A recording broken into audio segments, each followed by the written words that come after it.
I was alone in the house for the first time in 3 years. My roommate had just moved out that morning.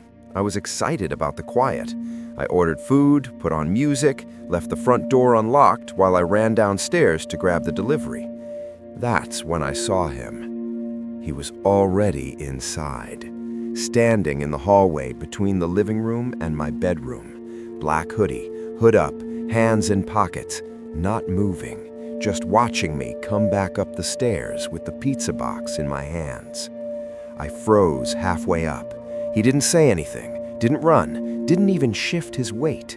He just tilted his head slightly, like he was studying how scared I was getting. I tried to act normal, said, "Wrong house, man," in the calmest voice I could manage. He didn't answer. Instead, he took one step toward me, then another. I dropped the pizza and sprinted back down. He didn't chase, he walked, slow, deliberate, like he knew I had nowhere to go. I got outside, slammed the door behind me, locked it from the outside with my key. I called the police while standing on the sidewalk, shaking. They were there in 9 minutes. When they opened the door, he was gone. But he left something on my kitchen counter, my own phone charger, the one I keep beside my bed. He'd gone into my bedroom, unplugged it, and brought it downstairs to leave it there like a signature. They searched the house, nothing else missing, no forced entry. The back door was still locked from the inside, windows closed. He'd been waiting in there before I even ordered the food. I stayed at a friend's place that night. Next morning, I came back with the landlord to change the locks. While we were inside, my phone buzzed, a photo notification from my own security camera app. It was a picture of me, taken 5 minutes earlier, standing in my kitchen, talking to the landlord. The camera that took it is mounted in the top corner of my bedroom. I was never in my bedroom that morning. I still live there. I had to. Broke lease would have cost me everything I had. I changed the locks, added a chain, installed more cameras. Every single night, I check every room, every closet, under the bed, behind the shower curtain. Most nights, nothing happens, but twice now, both times around 3:40 a.m., I've woken up to my bedroom door standing wide open. I always close it. I triple check it. I have never once left it open. And both times, when I sit up and look toward the doorway, I see the silhouette of someone standing there, just watching, not moving, not speaking, just waiting to see what I'll do next. I don't scream anymore. I just stare back until he leaves, because he always leaves, but he always comes back. And I know one night he's not going to walk away. He's going to step inside, and I won't be able to lock the door behind him. I was driving home alone after midnight on the expressway. Rain was heavy, wipers barely keeping up. Headlights caught something in the middle of the lane ahead, a person standing there, soaked, arms out like they were flagging me down. I slowed, thinking accident, breakdown, someone hurt. As I got closer, I saw it was a man. No car nearby, no phone light, just him and the downpour staring straight at my windshield. I stopped about 10 meters away, hazard lights on, cracked the window an inch. "You okay? Need help?" He didn't answer. Instead, he started walking toward the car, slow, no hurry, hands still out, face hidden under the hood of his jacket. Something felt wrong, the way he moved, too calm for someone stranded in rain like that. I locked the doors, put the car in reverse. He kept coming, reached the passenger side, tried the handle, click, locked. Then he leaned down to the window, face right there, inches from the glass. No expression, just eyes locked on mine, rain running off his skin. He spoke, voice low, almost polite. "Open the door, I need a ride." I shook my head. "Sorry, man, police are coming." Lie, I hadn't called yet. He didn't move, just stared. Then he smiled. Small. Wrong. I know where you live. My stomach dropped. He said my full name, the street I live at, the apartment number. I floored the accelerator backward. Tires spun on wet asphalt. He didn't flinch, just stepped aside like he expected it. I turned the car around, sped off, heart hammering, called the police while driving, told them everything. They said they'd send a patrol. When I got home, different route, eyes on every mirror, the gate was open. I always lock it, always. Inside the compound, my neighbor's light was on. I ran to his door, banging. He opened, sleepy, confused. I told him what happened. He grabbed his phone, called security. We checked my flat together. Nothing taken, but on my kitchen table, right in the center, was a single wet footprint. Bare foot, size larger than mine. Water still pooled around it.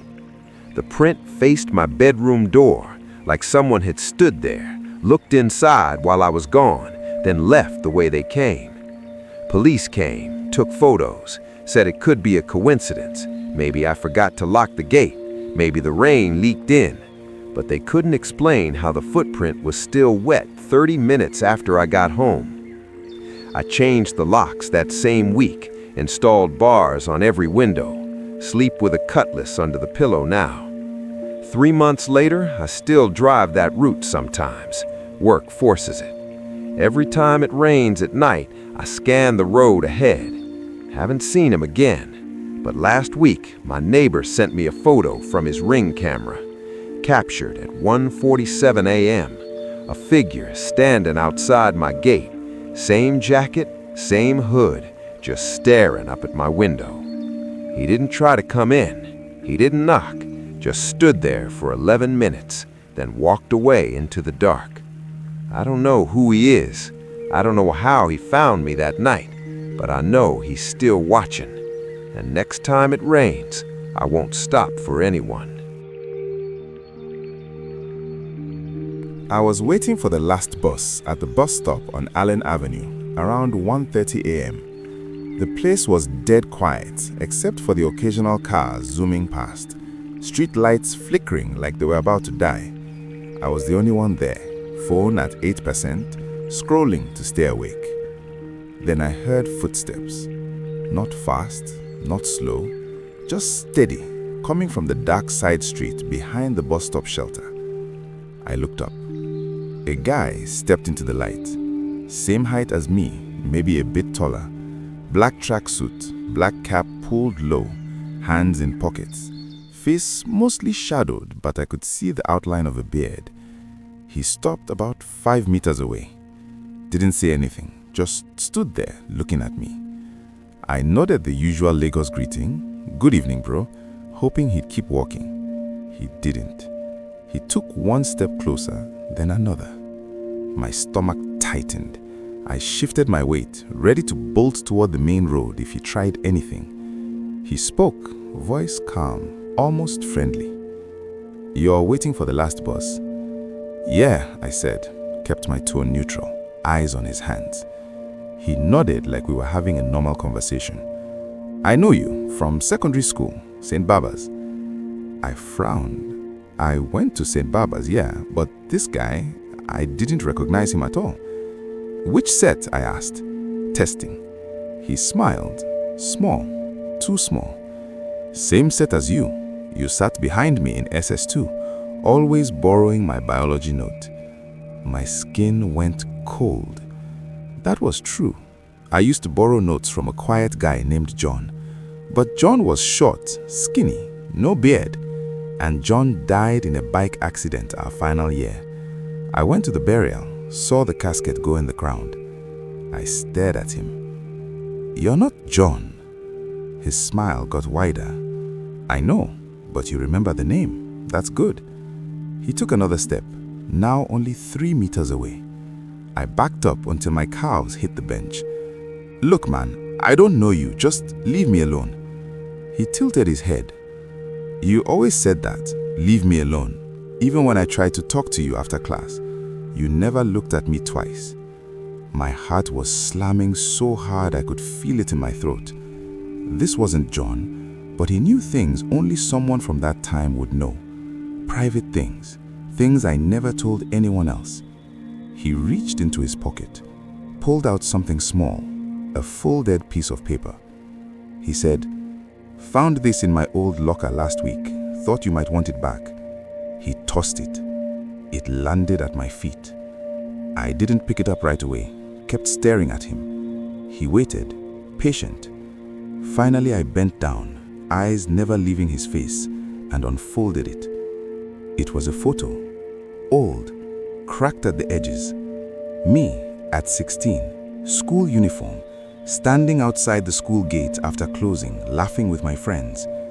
But in the background, barely visible, half hidden behind a tree, was him. Same tracksuit, same cap, same beard, watching me. The photo was dated 2012. I looked up. He was gone. No footsteps, no sound, just empty street. The bus pulled up 2 minutes later. I scrambled on, sat at the very back, kept looking out the rear window the whole ride. I still have the photo, locked in a drawer I never opened. Every once in a while, maybe once every 6 months, I get a message from an unknown number. Just one line. "Still waiting for the last bus?" I never reply. I block the number. A new one comes a week later. I don't go to Allen Avenue at night anymore. I don't wait at bus stops alone. But sometimes, when I'm walking home late and the street is quiet, I catch myself looking over my shoulder. Not for danger, for him. Because I know he's still there.